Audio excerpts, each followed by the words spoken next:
Namaste friends, welcome back to second PUC chemistry class. Previous video nalli we studied concentration of solutions and methods to express concentration of solutions. ಅದರಲ್ಲಿ 4 methods study ಮಾಡಿದ್ವಿ. ಯಾವಂದ್ರೆ mass percentage, volume percentage, mass by volume percentage, parts per million with examples. Today mole fraction, molality with examples ತಿಳ್ಕೊಳ್ಳೋಣ. Let us start. Next method mole fraction. Mole fraction ನ X ನಿಂದ denote ಮಾಡ್ತೀವಿ. ಅದರ definition ನೋಡೋಣ.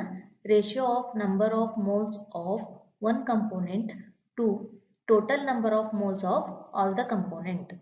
ಅಂದ್ರೆ total moles of solution ಅಲ್ಲಿ ಒಂದು ಕಂಪೋನೆಂಟ್ಗೆ ಎಷ್ಟು ಶೇರ್ ಇದೆ ಅಂತ. ಅಥವಾ ಇನ್ನೊಂದು ರೀತಿ ಹೇಳಬೇಕಾದ್ರೆ ಟೋಟಲ್ ಮೋಲ್ಸ್ ಆಫ್ ಸೊಲ್ಯೂಷನ್ ಅಲ್ಲಿ ಪರ್ಟಿಕ್ಯುಲರ್ ಸಬ್ಸ್ಟೆನ್ಸ್ ಎಷ್ಟು ಮೋಲ್ಸ್ ಇದೆ ಅಂತ ಟೋಟಲ್ ಮೋಲ್ಸ್ ಇಂದ ಡಿವೈಡ್ ಮಾಡೋದೇ ಮೋಲ್ ಫ್ರಾಕ್ಷನ್. ಫಾರ್ಮುಲಾ ನೋಡನ್ರಿ. In a binary solution, if the number of moles of A and B are NA and NB respectively. ಅಂದ್ರೆ ಇಲ್ಲಿ NA ಅಂದ್ರೆ ಏನ್ರಿ, number of moles of component A, NB ಅಂದ್ರೆ number of moles of component B. ಹಂಗಿತ್ತಪ್ಪ ಅಂತಂದ್ರ ಈಗ mole fraction of component A ಅದಕ್ಕೆ formula ಏನಂತಂದ್ರ mole fraction of component A XA is equal to number of moles of component A divided by number of moles of component A plus component B. ಅಂದ್ರೆ number of moles of component A divided by total number of moles of component A and B. ಈ ತರ formula ಇದು. ಇದೇ ರೀತಿ ಈಗ mole fraction of component A ಬೇಕಿತ್ತು.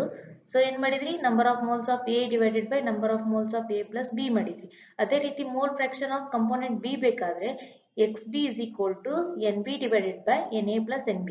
ಅಂದ್ರೆ number of moles of component B divided by total number of moles of all the component A and B. ನೋಡ್ರಿ, no unit ಅಂದ್ರೆ ಮೋಲ್ ಫ್ರಾಕ್ಷನ್ ಯೂನಿಟ್ಲೆಸ್. ಇದಕ್ಕೆ ಯಾವುದೇ ರೀತಿಯಾದಂತ ಯೂನಿಟ್ ಇರುವುದಿಲ್ಲ. Sum of mole fractions is equal to 1. ಅಂದ್ರೆ ಈಗ ಒಂದು component mole fraction ಒಂದ್ ವ್ಯಾಲ್ಯೂ ಬಂತು ಅನ್ಕೊಳ್ಳಿ. ಅದೇ ರೀತಿ ಮತ್ತೊಂದು ಕಂಪೋನೆಂಟ್ ಮೋಲ್ ಫ್ರಾಕ್ಷನ್ ಮತ್ತೊಂದು ವ್ಯಾಲ್ಯೂ ಬಂತು. ಎರಡನ್ನೂ ಕೂಡಿಸಿದಾಗ 1 ಬರಬೇಕು. Sum of mole fractions is 1. ಈಗ ಒಂದು ಕ್ವಶನ್ ನೋಡೋಣ ಇದ್ರ ಮೇಲೆ. 18 gram of glucose. Glucose formula C6H12O6. 18 gram of glucose is dissolved in 180 gram of water. Find mole fraction of glucose. ಏನ್ ಕೊಟ್ಟಾರ್ರಿ, 18 ಗ್ರಾಮ್ ಗ್ಲೂಕೋಸ್ 180 ಗ್ರಾಮ್ ವಾಟರ್ ಒಳಗ ಡಿಸಾಲ್ವ್ ಆಗೈತಿ. ಇದ್ರದ್ದು glucose ಇಂದ ಮೋಲ್ ಫ್ರಾಕ್ಷನ್ ಕಂಡುಹಿಡೀರಿ ಅಂತಾರ. ಸೊ ಸೊಲ್ಯೂಷನ್ ನೋಡ್ರಿ. Convert gram into moles. ಫಸ್ಟಿಗೆ ಅವ್ರು ಏನ್ ಕೊಟ್ಟಾರ, ಗ್ರಾಮ್ಸ್ ಒಳಗೆ ಕೊಟ್ಟಾರ. ನಾವಿಂಗ ಮೋಲ್ ಫ್ರಾಕ್ಷನ್ ಒಳಗ ಫಾರ್ಮುಲಾ ಒಳಗ ಏನೈತ್ರಿ, ಏನ್ ಬೇಕು ನಮ್ಗ, number of moles of solute, number of moles of all the component, solute and solvent. ಅದಕ್ಕೆ ನಾವ್ ಇಲ್ಲಿ ಏನ್ ಮಾಡ್ಬೇಕಪ್ಪ ಅಂದ್ರೆ ಫಸ್ಟಿಗೆ ಗ್ರಾಮ್ ನ ಮೋಲ್ಸ್ ನ್ಯಾಗ ಕನ್ವರ್ಟ್ ಮಾಡ್ಬೇಕು. ಅದಕ್ಕಿಂತ ಮುಂಚೆ ಈಗ ಮೋಲ್ಸ್ ಕನ್ವರ್ಟ್ ಮಾಡ್ಬೇಕಂದ್ರ ಮೋಲ್ದ್ ಫಾರ್ಮುಲಾ ಏನೈತ್ರಿ, given mass divided by molar mass. ಹಂಗಾಗಿ ಇಲ್ಲಿ ನಾವು ಫಸ್ಟಿಗೆ ಫೈಂಡ್ ಔಟ್ ಮಾಡ್ಕೋಬೇಕು, ಮೋಲಾರ್ ಮಾಸ್ ಫೈಂಡ್ ಔಟ್ ಮಾಡ್ಕೋಬೇಕು. ಅದಕ್ಕೆ molar mass of glucose is equal to, glucose chemical formula ಏನ್ರಿ, C6H12O6. ಇದನ್ನ ಬರ್ಕೋಬೇಕಾ. ಇದ್ರ ಮೋಲಾರ್ ಮಾಸ್ ನ ಹೆಂಗ್ ಕಂಡುಹಿಡಿಯೋದ, ಕಾರ್ಬನ್ ಎಷ್ಟು ಅದಾವ್ರಿ, ಅಲ್ಲೇ 6 ಅದಾವು, ಇಂಟು ಕಾರ್ಬನ್ದ ಅಟೋಮಿಕ್ ಮಾಸ್ ನಂಬರ್ ಎಷ್ಟು, 12. ಅದಕ್ಕೆ 6 ಇಂಟು 12 ಪ್ಲಸ್ ಹೈಡ್ರೋಜನ್ ಎಷ್ಟು ಅದಾವ, ಹೈಡ್ರೋಜನ್ 12 ಅದಾವ. ಹೈಡ್ರೋಜನ್ ಅಟೋಮಿಕ್ ಮಾಸ್ ಎಷ್ಟು, 1 ಪ್ಲಸ್ ಆಕ್ಸಿಜನ್ ಎಷ್ಟು ಅದಾವ್ರಿ, 6. ಆಕ್ಸಿಜನ್ ಅಟೋಮಿಕ್ ಮಾಸ್ ನಂಬರ್ ಎಷ್ಟು, 16. ಸೊ ಇನ್ನೆಲ್ಲ ಕ್ಯಾಲ್ಕುಲೇಟ್ ಮಾಡಿದಾಗ ಏನ್ ಸಿಗುತ್ತೆ ನಿಮ್ಗೆ, 180 ಸಿಗುತ್ತೆ. 180 ಅನ್ನೋದೇನ್ರಿ, ಮೋಲಾರ್ ಮಾಸ್ ಆಫ್ ಗ್ಲೂಕೋಸ್. ಅದೇ ತರ ವಾಟರ್ದು ಮೋಲಾರ್ ಮಾಸ್ ನೋಡನ್ರಿ, H2O. ಹೈಡ್ರೋಜನ್ 2 ಅದಾವು, into hydrogen atomic mass number 1 plus oxygen 1 ಐತಿ, into oxygen atomic mass number 16. ಇವನ್ನೆಲ್ಲ ಎರಡೂನು ಕ್ಯಾಲ್ಕುಲೇಟ್ ಮಾಡಿದ್ರೆ 2 ಇಂಟು 1 2 ಪ್ಲಸ್ 1 ಇಂಟು 16 16. ಟೋಟಲ್ ಎಷ್ಟಾಯ್ತು, 18. 18 is the molar mass of water. ಈಗ ಎರಡರದು ಮೋಲಾರ್ ಮಾಸ್ ಸಿಕ್ತು. ಈಗ ಏನ್ ಮಾಡೋಣ, ಮೋಲ್ಸ್ ನ ಕಂಡುಹಿಡಿಯೋಣ. So mole is equal to given mass divided by molar mass. ಈ ಫಾರ್ಮುಲಾ ಪ್ರಕಾರ ಅಪ್ಲೈ ಮಾಡ್ರಿ. ಗ್ಲೂಕೋಸ್ ಫಸ್ಟ್ ಗ್ಲೂಕೋಸ್ ಮೋಲ್ಸ್ ಕಂಡುಹಿಡಿಯೋಣ. ಏನೈತ್ರಿ, ಗಿವನ್ ಮಾಸ್ ಎಷ್ಟು ಕೊಟ್ಟಾರ, ಗ್ಲೂಕೋಸ್ 18 ಕೊಟ್ಟಾರ, ಡಿವೈಡೆಡ್ ಬೈ ಮೋಲಾರ್ ಮಾಸ್ ಎಷ್ಟು ಬಂದೈತ್ರಿ 180 ಬಂದೈತಿ 18 divided by 180 is equal to 0.1 answer ಬಂತು ಅಂದ್ರ ಗ್ಲೂಕೋಸ್ ಮೋಲ್ ಎಷ್ಟು ಐತಿ 0.1 ಐತಿ ವಾಟರ್ ನೋಡೋಣ್ರಿ ವಾಟರ್ 180 ಕೊಟ್ಟಾರ ಗ್ರಾಮ್ ಡಿವೈಡೆಡ್ ಬೈ ಎಷ್ಟು ಬಂದೈತಿ ಅದ್ರ molar mass 18 180 divided by 18 is equal to 10 ಬಂತು ಸೊ ಇದು ವಾಟರ್ದ ಮೋಲ್ಸ್ ಈಗ ಏನ್ ಮಾಡೋಣ ನಮಗೆ ಫಾರ್ಮುಲಾದೊಳಗೆ ಏನೈತ್ರಿ total number of moles of all the component ಐತಿ ಅದಕ್ಕೆ ಅದನ್ನ ಈಗ ಏನ್ ಮಾಡ್ಬಿಡೋಣ ಟೋಟಲ್ ಮಾಡ್ಕೊಳ್ಳೋಣ ಸೊ Na ಪ್ಲಸ್ Nb is equal to Na ಅಂತಂದ್ರೆ ಇಲ್ಲಿ ಗ್ಲೂಕೋಸ್ Nb ಅಂತಂದ್ರೆ ವಾಟರ್ದ moles so 0.1 plus 10 which is equal to 10.1 ಈಗ ಏನ್ ಮಾಡ್ರಿ ಫಾರ್ಮುಲಾ ಅಪ್ಲೈ ಮಾಡ್ರಿ mole fraction of glucose which is equal to number of moles of glucose divided by number of moles of glucose plus number of moles of water which is equal to again number of moles of glucose 0.1 ಬಂದೈತಿ divided by number of moles of glucose plus water ಎರಡು ನೀವು add ಮಾಡಿರಿ Na plus Nb ಅಂತ ಹೇಳಿ ಎಷ್ಟು ಬಂದೈತಿ 10.1 ಬಂದೈತಿ ಅದನ್ನ ಹಚ್ಕೊಳ್ರಿ ಇವನ್ನೆರಡು ಡಿವೈಡ್ ಮಾಡಿದಾಗ ನಿಮಗೆ ಆನ್ಸರ್ 0.0099009901 ಅಂತ ಬಂದೈತಿ ಇದನ್ನ ಅಪ್ರಾಕ್ಸಿಮೇಟ್ ಆಗಿ ನಾವು 0.0099 ಅಂತ ಹಚ್ಕೋಬಹುದು ಇನ್ನು ನೆಕ್ಸ್ಟ್ ಇಷ್ಟ ಕೇಳಾರ ಅವ್ರು ಆಕ್ಚುಲಿ ಈ ಕ್ವಶನ್ ಒಳಗ ಮುಂದುವರೆದು ಏನಾದ್ರು ಮೋಲ್ ಫ್ರಾಕ್ಷನ್ ಆಫ್ ವಾಟರ್ ಕಂಡುಹಿಡಿ ಅಂದಿದ್ರ ಒಂದ್ ವೇಳೆ ಅವಾಗ ಏನ್ ಮಾಡ್ಬೇಕು number of moles of water divided by number of moles of glucose plus number of moles of water ಇವೆರಡು ಮಾಡ್ಬೇಕು so number of moles of water ಎಷ್ಟೈತಿ 10 ಐತಿ divided by total number of moles of glucose plus water ಇಲ್ಲಿ ಮಾಡಿರಿ 10.1 ಬಂದೈತಿ ಅದನ್ನ ಹಚ್ಕೊಳ್ರಿ so 10 divided by 10.1 which is equal to 0.99009901 ಐತಿ ಇದನ್ನ ಅಪ್ರಾಕ್ಸಿಮೇಟ್ ಆಗಿ ನಾವೇನ್ ಬರ್ಕೋಬಹುದು 0.99 ಅಂತ ಬರ್ಕೋಬಹುದು so sum of mole fraction ಈಗ ನೋಡ್ರಿ ಇಲ್ಲಿ ಏನಂತ ಕೊಟ್ಟಾರ ನೋಟ್ ಒಳಗ sum of mole fractions is equal to 1 ಅಂತ ಕೊಟ್ಟಾರಲ್ಲ ಅದೇ ತರ ನಾವೇನ್ ಮಾಡೋಣ ಈ ಗ್ಲೂಕೋಸ್ ದ ಮೋಲ್ ಫ್ರಾಕ್ಷನ್ ಮತ್ತು ವಾಟರ್ ದ ಮೋಲ್ ಫ್ರಾಕ್ಷನ್ ಏನ್ ಬಂದತ್ತಲ್ಲ ಅವನ್ನೆರಡೂನು ಆಡ್ ಮಾಡೋಣ 1 ಬರ್ತೈತಿಲ್ಲ ನೋಡೋಣ 0.0099009901 ಪ್ಲಸ್ ಇದು ವಾಟರ್ದು 0.99009901 ಅವಾಗ ಏನ್ ಬಂತ್ರಿ ಇದು ಗ್ಲೂಕೋಸ್ದು ಇದು ವಾಟರ್ದು ಎರಡರದು ಮೋಲ್ ಫ್ರಾಕ್ಷನ್ ಕೂಡಿಸ್ತಾ ನಿಮ್ಗೆ ಆನ್ಸರ್ ಏನ್ ಬಂತು 1 ಬಂತು ಈ ರೀತಿ ನೀವೇನ್ ಮಾಡ್ಬೇಕು ಕ್ಯಾಲ್ಕುಲೇಷನ್ ಮಾಡ್ಬೇಕು ಮೋಲ್ ಫ್ರಾಕ್ಷನ್ದು ನೆನಪು ಹಾರಬೇಡ್ರಿ ಇದ್ರೊಳಗ ಫಸ್ಟಿಗೆ ಗ್ರಾಮ್ ಕೊಟ್ಟಿರ್ತಾರಲ್ಲ ಅದನ್ನ ಮೋಲ್ಸ್ನ ಕನ್ವರ್ಟ್ ಮಾಡ್ಬೇಕು ಮೋಲ್ಸ್ನ ಕನ್ವರ್ಟ್ ಮಾಡ್ಬೇಕಂದ್ರೆ ಫಸ್ಟಿಗೆ ಮೋಲಾರ್ ಮಾಸ್ ಬೇಕಾ ಆಮೇಲೆ ಏನ್ ಮಾಡ್ರಿ ಮೋಲ್ಸ್ನ ಕನ್ವರ್ಟ್ ಮಾಡ್ಕೋರಿ ಆಮೇಲೆ ಟೋಟಲ್ ನಂಬರ್ ಆಫ್ ಮೋಲ್ಸ್ನ ಎರಡೂನು ಆಡ್ ಮಾಡ್ಕೊಳ್ರಿ ಆಮೇಲೆ ಅಪ್ಲೈ ಮಾಡ್ರಿ ನೆಕ್ಸ್ಟ್ ಮೆಥಡ್ ಮೊಲಾರಿಟಿನ m ನಿಂದ ಡಿನೋಟ್ ಮಾಡ್ತೀವ್ರಿ ಡೆಫಿನೇಷನ್ ನೋಡೋಣ it is the number of moles of solute present per litre of solution ಅಂದ್ರೆ 1 ಲೀಟರ್ ಸೊಲ್ಯೂಷನ್ ಒಳಗ ಎಷ್ಟು ಮೋಲ್ ಸೊಲ್ಯೂಟ್ ಐತಿ ಅಂತ ಫಾರ್ಮುಲಾ ನೋಡನ್ರಿ formula to find out molarity m is equal to number of moles of solute divided by volume of solution in liter ಇದು molarity temperature dependent ಯಾಕ್ರಿ temperature change ಆದಂಗೆ ಏನಾಗುತ್ತಾ volume change ಆಗುತ್ತಾ ಅದಕ್ಕೆ molarity ಏನ್ರಿ temperature dependent ನೋಡ್ರಿ ಇಲ್ಲಿ volume always ಇನ್ litre so ಇಲ್ಲಿ problems ಒಳಗ ಅವರು ನಿಮ್ಗೆ ಏನ್ ಕೊಡ್ತಾರ ಇನ್ ಕೇಸ್ ವಾಲ್ಯೂಮ್ ನ ml ಒಳಗೆ ಕೊಟ್ರಪ್ಪ ಅಂತಂದ್ರೆ ಅದನ್ನ ನೀವು ಲೀಟರಿಗೆ ಕನ್ವರ್ಟ್ ಮಾಡ್ಕೋಬೇಕು ಯಾಕಂದ್ರ ಇಲ್ಲಿ ನೋಡ್ರಿ formula volume of solution in liter ಅಂತೈತಿ ಅದಕ್ಕೆ ಇಲ್ಲೇ volume always in liters and weight in grams weight ಎಲ್ಲಿ ಬರ್ತೈತ್ರಿ ಇಲ್ಲಿ ಅಂತಂದ್ರ ಇಲ್ಲೇ ನಂಬರ್ ಆಫ್ ಮೋಲ್ಸ್ ಕೇಳಾರ ಸೊಲ್ಯೂಟ್ ಇದ್ದು ಒಂದೊಂದ್ಸಲ ಏನಾಗುತ್ತಾ ಪ್ರಾಬ್ಲಮ್ಸ್ ಒಳಗ ನಿಮ್ಗ ಮೋಲ್ಸ್ ಕೊಡಲ್ಲ ಅವರು ಡೈರೆಕ್ಟ್ ಆಗಿ ಅದ್ರ ಬದ್ಲಿ ಏನ್ ಮಾಡ್ತಾರ ಗ್ರಾಮ್ಸ್ ಒಳಗ ಇನ್ ಟರ್ಮ್ಸ್ ಆಫ್ ಗ್ರಾಮ್ ಕೊಟ್ಟಿರ್ತಾರ ಅದನ್ನ ನೀವು ಮೋಲ್ಸ್ ಕನ್ವರ್ಟ್ ಮಾಡ್ಕೋಬೇಕು ಸೊ ಮೋಲ್ದ ಫಾರ್ಮುಲಾ ಏನು given mass divided by molar mass ಇಲ್ಲೇನ್ ಮಾಸ್ ಐತಲ್ಲ ಇದು ವೇಟ್ ಗ್ರಾಮ್ ಒಳಗಿರ್ಬೇಕು ಅಂತ ಹೇಳಾರ ಸೊ ಅವರು ಏನಾರ ಮಿಲಿಗ್ರಾಮ್ ಒಳಗಿತ್ತಪ್ಪ ಅಂದ್ರೆ ಅದನ್ನ ಗ್ರಾಮಿಗೆ ಕನ್ವರ್ಟ್ ಮಾಡ್ಕೋಬೇಕು ಇಲ್ಲ ಕಿಲೋಗ್ರಾಮ್ ಇತ್ತಂದ್ರೆ ಅದನ್ನ ಗ್ರಾಮಿಗೆ ಕನ್ವರ್ಟ್ ಮಾಡ್ಕೊಂಡು ಇಲ್ಲಿ ಹಚ್ಕೋಬೇಕು ಕಾಮನ್ ಮಿಸ್ಟೇಕ್ ಟು ಅವಾಯ್ಡ್ ಇದ್ರೊಳಗೆ ಏನ್ ಆಲ್ಮೋಸ್ಟ್ ಎಲ್ಲರೂ ಮಿಸ್ಟೇಕ್ ಮಾಡ್ತಾರಂದ್ರ ವಾಲ್ಯೂಮ್ ಇನ್ ml ಅಂದ್ರ ವಾಲ್ಯೂಮ್ ನ ಲೀಟರ್ನಾಗ ಬರಂಗಿಲ್ಲ ಪ್ರಾಬ್ಲಮ್ನಾಗ ml ನ ಕೊಟ್ಟಿದ್ರ ಅಂದ್ರ ಅದನ್ನ ಬರ್ದ್ ಬಿಡೋದು ಅಂತ ಮಿಸ್ಟೇಕ್ಸ್ ನ ಮಾಡ್ಬೇಡ್ರಿ ಸ್ಕಿಪ್ಪಿಂಗ್ ಮೋಲಾರ್ ಮಾಸ್ ಕ್ಯಾಲ್ಕುಲೇಷನ್ ಇಲ್ಲಿ ಏನ್ ಮಾಡ್ತಾರ ಮೋಲಾರ್ ಮಾಸ್ ನ ಕ್ಯಾಲ್ಕುಲೇಟ್ ಮಾಡ್ಲಿಲ್ದಂಗ ಹಚ್ಕೊಂಡ್ಬಿಡೋದು ಅವ್ರು ಏನ್ ಕೊಟ್ಟಿರ್ತಾರ ಅದನ್ನ ಡೈರೆಕ್ಟ್ ಆಗಿ ಹಚ್ಕೊಂಡ್ಬಿಡೋದು number of moles of solute ಇದ್ದಲ್ಲಿ ಹಂಗ್ ಮಾಡ್ಬಾರ್ದು ನೆಕ್ಸ್ಟ್ ನಾಟ್ ಮೆನ್ಷನಿಂಗ್ ಯೂನಿಟ್ ಎಲ್ಲ ಮಾಡಿರ್ತೀರಿ ಪ್ರಾಬ್ಲಮ್ಸ್ ಲಾಸ್ಟಿಗೆ ಬಂದ ಆನ್ಸರ್ಗೆ ಯೂನಿಟ್ ಹಚ್ಚಂಗಿಲ್ಲ, ಹಾಗೆಲ್ಲ ಮಾಡಬಾರ್ದು. ಸೊ ಇದಕ್ಕೂ ಯೂನಿಟ್ ಐತಿ, ಆ ಯೂನಿಟ್ನ ಹಚ್ಬೇಕು.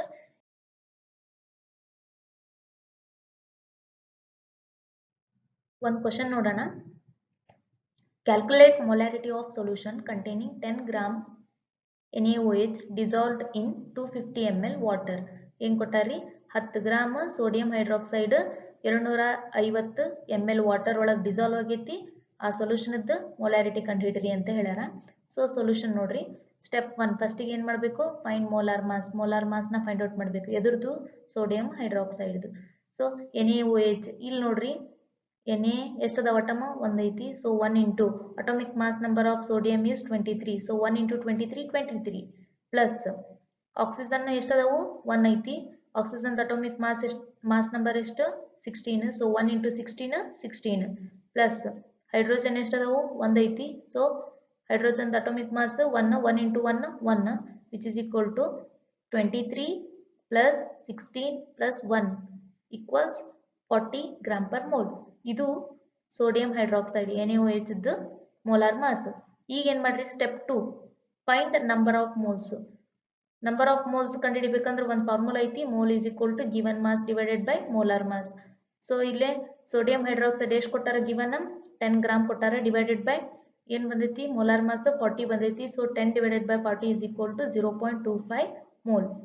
Step 3 convert volume into litres. ಇದು ಇಂಪಾರ್ಟೆಂಟ್. ಇಲ್ಲಿ ನೋಡ್ರಿ, ಪ್ರಾಬ್ಲಮ್ ಒಳಗೆ 250 ml ಕೊಟ್ಟಾರ, ನಿಮ್ಗೆ ಏನು ಬೇಕು? Volume should be in litre. ಅದಕ್ಕೆ ಇಲ್ಲೇ ಲೀಟರಿಗೆ ಕನ್ವರ್ಟ್ ಮಾಡ್ಕೋರಿ. ಸೊ ಲೀಟರಿಗೆ ಕನ್ವರ್ಟ್ ಮಾಡ್ಬೇಕಂದ್ರೆ ನೀವೇನು ಮಾಡ್ತೀರಿ? ಡಿವೈಡೆಡ್ ಬೈ 1000 ಮಾಡ್ತೀರಿ. 250 divided by 1000 is equal to 0.25 litre ಬಂತು. ಈಗ ಏನು ಮಾಡ್ರಿ? Next step apply molarity formula. ಇವಾಗ ಈಸಿಯಾಗಿ ಕ್ಯಾಲ್ಕುಲೇಟ್ ಮಾಡ್ಬೋದು. Molarity is equal to number of moles divided by volume of solution in litre which is equal to number of moles of solute ಎಷ್ಟು ಬಂದೈತ್ರಿ? Sodium hydroxide 0.25 mole ಬಂದೈತಿ, divided by volume of solution in litre ಅದು ಎಷ್ಟು ಬಂದೈತ್ರಿ? 0.25 litre ಬಂದೈತಿ. So ಇಲ್ಲಿ ಏನಾಯ್ತು? ಇವೆರಡು cancel ಆಗಿ 1 ಬಂತು. ಸೊ 1 m ಅಂತ ಆದ್ರೂ ಬರಿಬಹುದು, ಅಥವಾ 1 ಮೋಲ್ ಪರ್ ಲೀಟರ್ ಅಂತ ಆದ್ರೂ ಬರಿಬಹುದು. ಇದು ಯೂನಿಟ್. ಈ ಯೂನಿಟ್ನ ಎಲ್ಲ ಆನ್ಸರ್ ಬಂದ ಮೇಲೆ ಹಚ್ಚೋದು ಮರಿಬೇಡ್ರಿ. ಈ ರೀತಿ ನಾವೇನ್ ಮಾಡ್ಬೇಕು? ಕ್ಯಾಲ್ಕುಲೇಟ್ ಮಾಡಬೇಕು. ಇನ್ನು ನೆಕ್ಸ್ಟ್ ಒಂದು ಹೋಮ್ವರ್ಕ್ ತಗೊಳ್ಳಿ. Try it your self. 5.8 gram of NaCl sodium chloride is dissolved in 500 ml of water. Calculate the molarity of solution. ಇದನ್ನ ನೀವೇ ಮಾಡ್ಬೇಕು, ಮನೆ ಒಳಗೆ ಟ್ರೈ ಮಾಡ್ರಿ. ಇದೇ ತರ ಸ್ಟೆಪ್ಸ್ ಫಾಲೋ ಮಾಡಿ. Next method molality. MOLALITY molality. ಇದನ್ನ ಸ್ಮಾಲ್ m ನಿಂದ ಡಿನೋಟ್ ಮಾಡ್ತಾರ. ಆಗ್ಲೇ ನೋಡಿದ್ದು ಮೊಲಾರಿಟಿ ಕ್ಯಾಪಿಟಲ್ M ನಿಂದ ಡಿನೋಟ್ ಮಾಡ್ತಿದ್ರು. ಈ ನೋಡ್ತಾ ಇರೋದು ಮೊಲಾಲಿಟಿ ಸ್ಮಾಲ್ m ನಿಂದ. This is the another method to find out the concentration of solution. Definition ನೋಡೋಣ. It is the number of moles of solute per kilogram of the solvent. ಅಂದ್ರ 1 kg solvent ಅಲ್ಲಿ ಎಷ್ಟು moles solute ಇದೆ ಅಂತ. Formula ನೋಡನ್ರಿ. Small m ಅಂದ್ರೆ molality is equal to moles of solute divided by mass of the solvent in kg. ನೋಡ್ರಿ, molality mole per kg ಅದ್ರ unit ಮೊಲಾಲಿಟಿದು. ಇದು ಟೆಂಪರೇಚರ್ ಇಂಡಿಪೆಂಡೆಂಟ್. ಅಂದ್ರ ಯಾಕಂದ್ರ ಟೆಂಪರೇಚರ್ ಚೇಂಜ್ ಆದಂಗ ಮಾಸ್ ಚೇಂಜ್ ಆಗಲ್ಲ, ಅದಕ್ಕೆ ಇದು ಟೆಂಪರೇಚರ್ ಇಂಡಿಪೆಂಡೆಂಟ್. ಇದ್ರ ಮೇಲೆ ಒಂದು ಕ್ವಶನ್ ನೋಡೋಣ. 18 gram of glucose is dissolved in 180 gram of water. Find molality of glucose. ಅಂದ್ರೆ ಇಲ್ಲೇನು ಹೇಳಾರ? 18 ಗ್ರಾಮ್ ಗ್ಲೂಕೋಸ್ 180 ಗ್ರಾಮ್ ವಾಟರ್ ಒಳಗೆ ಡಿಸಾಲ್ವ್ ಆಗೈತಿ, ಇದ್ರದ್ದು ಮೊಲಾಲಿಟಿ ಕಂಡು ಹಿಡೀರಿ ಅಂತ ಹೇಳಾರ. ಸೊ ಸೊಲ್ಯೂಷನ್ ನೋಡ್ರಿ. Convert gram into moles. ಮೊದ್ಲಿಗೆ ಏನು ಮಾಡಬೇಕು? ಗ್ರಾಮ್ನಿಂದ ಮೋಲ್ಸಿಗೆ ಕನ್ವರ್ಟ್ ಮಾಡಬೇಕು. ಅದಕ್ಕೆ ಮೋಲಾರ್ ಮಾಸ್ ಬೇಕು. ಮೋಲಾರ್ ಮಾಸ್ ಆಫ್ ಗ್ಲೂಕೋಸ್ನ ಕಂಡು ಹಿಡಿಬೇಕು. ಅದ್ರ ಕೆಮಿಕಲ್ ಫಾರ್ಮುಲಾ ಏನ್ರಿ? C6H12O6. ಇದ್ರ ಪ್ರಕಾರ ನೋಡೋಣ. ಕಾರ್ಬನ್ ಎಷ್ಟದವು? 6 ಅಂದ್ರೆ 6 ಅದಾವು. Into carbon atomic mass number ಎಷ್ಟು? 12 ಪ್ಲಸ್ ಹೈಡ್ರೋಜನ್ ಎಷ್ಟದವು? 12 into hydrogen atomic mass number 1 plus oxygen ಎಷ್ಟದವು? 6. Oxygen atomic mass number 16. So ಇವನ್ನೆಲ್ಲ ಕ್ಯಾಲ್ಕುಲೇಟ್ ಮಾಡಿದಾಗ ನಿಮ್ಗೆ ಏನು ಸಿಗುತ್ತಾ? 180 ಸಿಗುತ್ತೆ. 180 ಅನ್ನೋದು ಮೋಲಾರ್ ಮಾಸ್ ಆಫ್ ಗ್ಲೂಕೋಸ್. ಈಗ ನೆಕ್ಸ್ಟ್ ಏನ್ ಮಾಡ್ರಿ? ಮೋಲ್ಸ್ ಆಫ್ ಗ್ಲೂಕೋಸ್ ಕಂಡುಹಿಡ್ರಿ. Given mass divided by molar mass. Given mass ಎಷ್ಟು ಕೊಟ್ಟಾರ ಗ್ಲೂಕೋಸ್ 18 ಕೊಟ್ಟಾರ ಮೊಲಾರ್ ಮಾಸ್ ಆಫ್ ಗ್ಲೂಕೋಸ್ ಎಷ್ಟು ಬಂದೈತಿ 180 ಬಂದೈತಿ ಸೊ ಡಿವೈಡ್ ಮಾಡಿದಾಗ ಏನು ಸಿಕ್ತು 0.1 ಸಿಕ್ತು so 0.1 is the moles of solute ಅಂದ್ರೆ ಗ್ಲೂಕೋಸ್ ಮೋಲ್ಸ್ ಆಫ್ ಗ್ಲೂಕೋಸ್ 0.1 ಬಂತು ಈಗ ನೆಕ್ಸ್ಟ್ ಏನು ಮಾಡ್ರಿ ಸಾಲ್ವೆಂಟ್ ಇನ್ ಕೆಜಿ ಇಲ್ಲಿ ನೋಡ್ರಿ ಸಾಲ್ವೆಂಟ್ ಎದ್ರಾಗ ಕೊಟ್ಟಾರ ಅವರು ಗ್ರಾಮ್ನಾಗ ಕೊಟ್ಟಾರ ಅದನ್ನ ಕೆಜಿ ಒಳಗೆ ಕನ್ವರ್ಟ್ ಮಾಡ್ಬೇಕು so 180 gram which is equal to 180 divided by 1000 you got 0.18 kg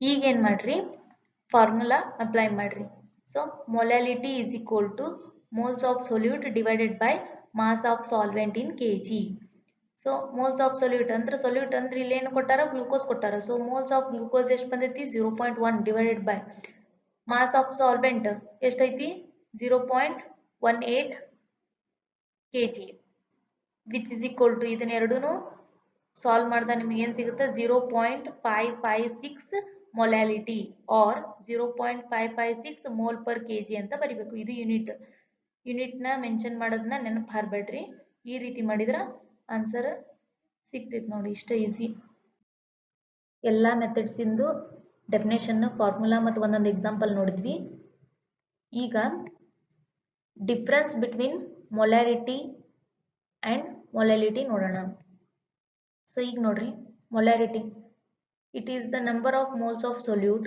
present per litre of solution ಅಂದ್ರೆ ಇದು 1 ಲೀಟರ್ ಸೊಲ್ಯೂಷನ್ ಒಳಗ ಎಷ್ಟು ಮೋಲ್ಸ್ ಆಫ್ ಸೊಲ್ಯೂಟ್ ಪ್ರೆಸೆಂಟ್ ಐತಿ ಅಂತ ಇಲ್ಲಿ ನೋಡ್ರಿ ಮೊಲಾಲಿಟಿ ಅಂದ್ರೆ ಅದನ್ನ ಸ್ಮಾಲ್ ಎಮ್ ನಿಂದ ಡಿನೋಟ್ ಮಾಡ್ತೀವಿ it is the number of moles of solute per kilogram of the solvent ಅಂದ್ರೆ 1 ಕಿಲೋಗ್ರಾಮ್ ಸಾಲ್ವೆಂಟ್ ಒಳಗ ಎಷ್ಟು ಮೋಲ್ ಸೊಲ್ಯೂಟ್ ಐತಿ ಅಂತ ಈ ಮೊಲಾರಿಟಿ ಎಂ ಅನ್ನೋದು ಟೆಂಪರೇಚರ್ ಡಿಪೆಂಡೆಂಟ್ ಈ ಮೊಲಾಲಿಟಿ ಸ್ಮಾಲ್ ಎಂ ಮೊಲಾಲಿಟಿ ಇದು ಟೆಂಪರೇಚರ್ ಇಂಡಿಪೆಂಡೆಂಟ್ ಇದು ಯಾಕೆ ಟೆಂಪರೇಚರ್ ಡಿಪೆಂಡೆಂಟ್ ನೋಡ್ರಿ molarity because the volume of solution expands or contracts as temperature changes ಅಂದ್ರೆ ಟೆಂಪರೇಚರ್ ಚೇಂಜ್ ಆದಂಗ ವಾಲ್ಯೂಮ್ ಆಫ್ ಸೊಲ್ಯೂಷನ್ ಏನಾಗುತ್ತೆ ಎಕ್ಸ್ಪ್ಯಾಂಡ್ ಆಗುತ್ತೆ ಇಲ್ಲ ಕಾಂಟ್ರಾಕ್ಟ್ ಆಗುತ್ತೆ ಅದಕ್ಕೆ ಇದು ಟೆಂಪರೇಚರ್ ಡಿಪೆಂಡೆಂಟ್ ಈ ಮೊಲಾಲಿಟಿ ಟೆಂಪರೇಚರ್ ಇಂಡಿಪೆಂಡೆಂಟ್ ಯಾಕಂತಂದ್ರೆ mass does not change with temperature ಅಂದ್ರೆ ಟೆಂಪರೇಚರ್ ಚೇಂಜ್ ಆದಂಗ ಮಾಸ್ ಚೇಂಜ್ ಆಗಲ್ಲ ಮೊಲಾಲಿಟಿದು ಯೂನಿಟ್ ಏನ್ರಿ ಮೋಲ್ ಪರ್ ಲೀಟರ್